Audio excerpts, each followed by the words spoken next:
Thank you and welcome to the show this morning. The topic this morning is the National Association for the Advancement of Colored People, the NAACP, at the 21st century.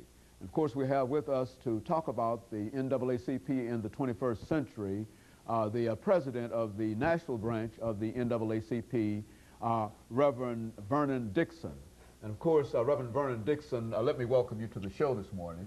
Thank you for inviting us. And of course, Reverend Dixon, we also might add that you are not only the president of the national branch of the National Association for the Advancement of Colored People, but you're also the pastor of Hobson United Methodist Church in Nashville, Tennessee. And of course, and that's why we made reference to you as Reverend Dixon this morning. Right.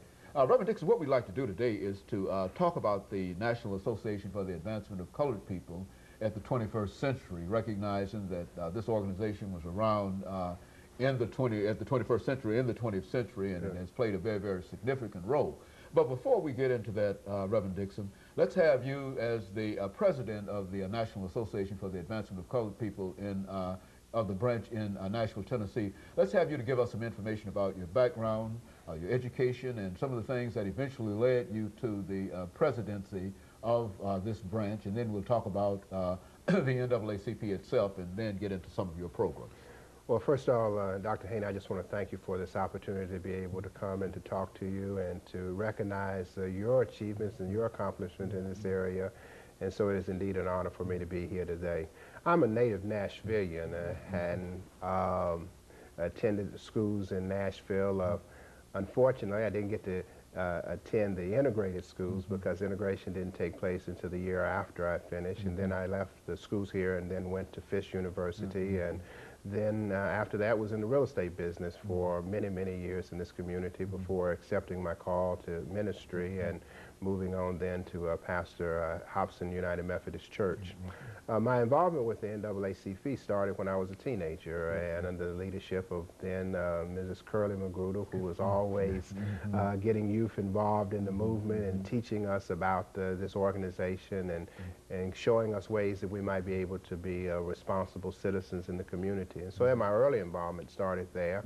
Later in my adult years, I worked more directly with the Education Committee, and for many years was the chair of that committee, working through the desegregation suits that came through Nashville.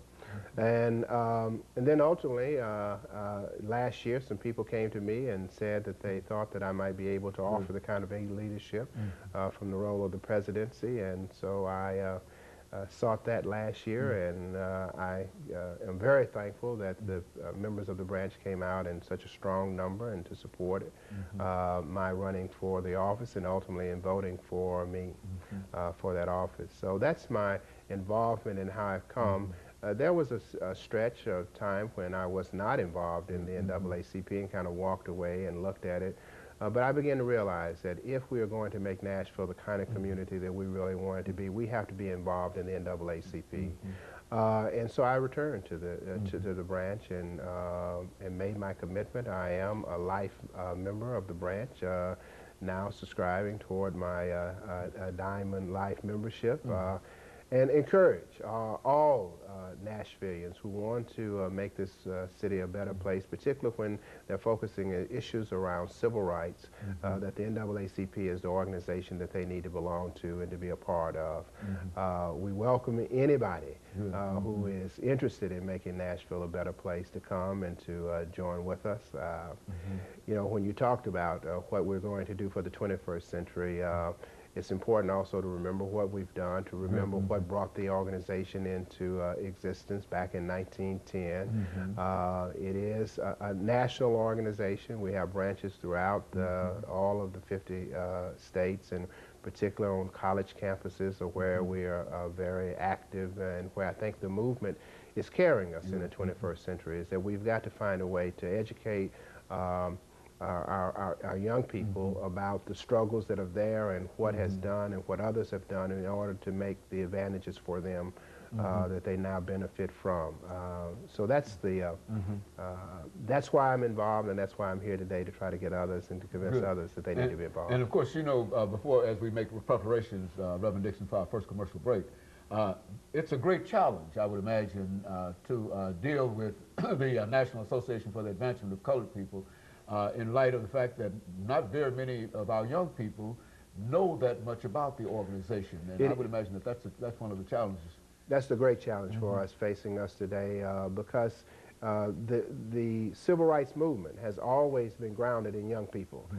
When we remember in this city the sit-ins that took place in the 60s, it was young people, it was college people that went out and made the difference in the community. And so we do have to educate them and to make it also relevant to them. Let's take this first commercial break, Reverend, and then we'll come back and talk about civil rights movement and some other aspects of the NAACP.